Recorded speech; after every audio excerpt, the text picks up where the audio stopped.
मेरे पिताजी के गांव में अपना खेती बाड़ी है और मेरे पिता ने मुझे आगे पढ़ने के लिए शहर नहीं भेजना चाहते थे।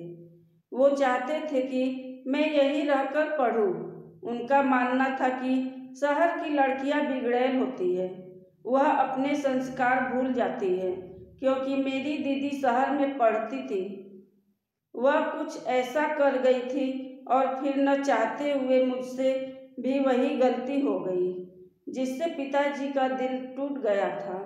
दोस्तों, ये कहानी आगे बहुत ही मज़ेदार होने वाली है, लेकिन उसके पहले हमारी आपसे एक रिक्वेस्ट है। चैनल को सब्सक्राइब और वीडियो को लाइक ज़रूर करें ताकि मेरी कहानियाँ आप तक पहुँचती रहें। मेरा नाम प्राची है और मेरी दीदी का नाम प्रिया है। हम दोनों के उम्र में 2 साल का अंतर था। दीदी गर्ल्स हॉस्टल में रहकर शहर में पढ़ती थी। वह जब कोई त्योहार या कॉलेज की लंबी छुट्टी होती थी तो गांव आती थी, लेकिन वह अगले दीपावली पर नहीं आई थी। इसलिए अगले होली के 20 दिन पहले ही आ गई थी। उस समय दीदी कुछ उदास थी। जब मैं कुछ पूछती तो कहती, तुम नहीं समझोगी, फिर चुप हो जाती थी। एक दिन वह फोन पर किसी से बात कर रही थी कि तुम अपने घर वालों से बात कर लो। मेरी हिम्मत नहीं हो रही थी कि मैं पिताजी से बात करूं। अगर वह तुम्हारे बारे में जान जाएंगे तो मेरी पढ़ाई यही समाप्त समझो। इसलिए मैं कह रही हूँ, तुम बात कर लो। अगर वो भी नहीं मानते हैं तो हम दोनों शहर आते ही शादी कर लेंगे। दीदी की बात सुनते ही मैं तो पसीने से भीग गई। तभी दीदी ने मुझे देख लिया। अब दीदी मुझसे कहने लगी, तुम पिताजी से कुछ नहीं कहोगी। तब मैंने कहा, दीदी क्या बात है, हमें बताओ। फिर दीदी ने जो कहा मैं तो हिल गई। मैंने कहा, दीदी आप इतना बड़ी गलती कैसे कर सकती हैं? दीदी बोली, मैं और जितेश क्लासमेट हैं। पहले एक दूसरे से दोस्ती हुई और ये कब प्यार में बदल गया पता ही नहीं चला। जितेश बहुत अच्छा लड़का है क्योंकि वह हमें बहुत समझा रहा था, लेकिन मैं भी अपने आप को रोक नहीं पाई और आज उसके बच्चे की माँ बनने वाली हूँ। वह तो शादी के लिए भी तैयार है। इसलिए हम दोनों ने फैसला कर लिया है कि इस बार शहर पहुँचते ही शादी कर लेंगे।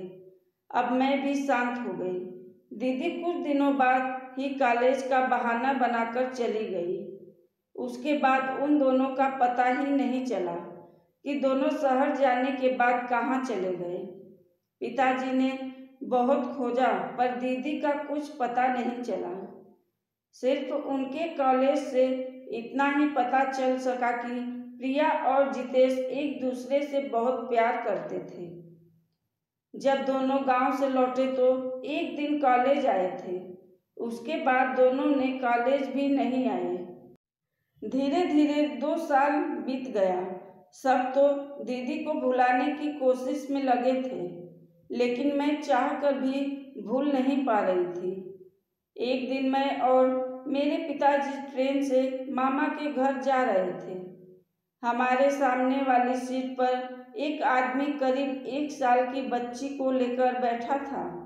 वह बहुत ही प्यारी थी। जो कोई भी देखता उसे गोद में ले ही लेता था। मुझसे भी रहा नहीं गया, मैं भी गोद में ले लिया। मैंने कहा, इतनी प्यारी बच्ची का नाम क्या है? तो उस आदमी ने कहा, इसका नाम प्रिया है। तो मैंने कहा, इसकी माँ कहाँ है? आप इतनी छोटी बच्ची को अकेले लेकर सफ़र कर रहे हैं। आदमी ने कहा, हम दोनों ने लव मैरिज किए थे। वह अपने घर कुछ कह नहीं पाई और हमारे घर वाले अपनी शानो शौकत के चलते उसको अपनाने से इनकार कर दिया। फिर मैं उसको लेकर दूसरे शहर चला गया और वहाँ वह हमारी इस बच्ची को जन्म दिया। लेकिन ऑपरेशन में कुछ प्रॉब्लम के चलते वह इस दुनिया में नहीं रही। फिर मैंने उस हॉस्पिटल और वह डॉक्टर पर केस कर दिया। आज उसी की तारीख देखकर अपने घर जा रहा हूँ। मैंने पूछा, आपका नाम क्या है? उस आदमी ने कहा, मेरा नाम जितेश है। अब मैं उस बच्ची को गले लगाकर रोने लगी। पिताजी ने कहा, क्या बात है प्राची? अब मैं अपने आप को रोक नहीं पाई और दीदी ने जो भी कहा था सब पिताजी को बता दिया। अब बच्ची को देखकर पिताजी के आंखों में भी आंसू आ गए। पिताजी ने जितेश से कहा कि तुम्हारी पत्नी की फोटो है क्या? जितेश ने अपने मोबाइल में बहुत सारी कॉलेज से लेकर शादी तक के फोटो दिखा दिया। पिताजी बच्ची को देख देख कर बेचैन हो रहे थे, तो मैंने कहा, पिताजी एक बार अपनी प्रिया को गले लगाकर देखिए, शायद आपकी बेचैनी समाप्त हो जाए। जब मैंने प्रिया को पिता के गोद में दिया तो पिताजी उसमें अपने प्रिया को देखकर रोने लगे और कहने लगे, एक बार प्रिया मुझसे बात करके देखती तो।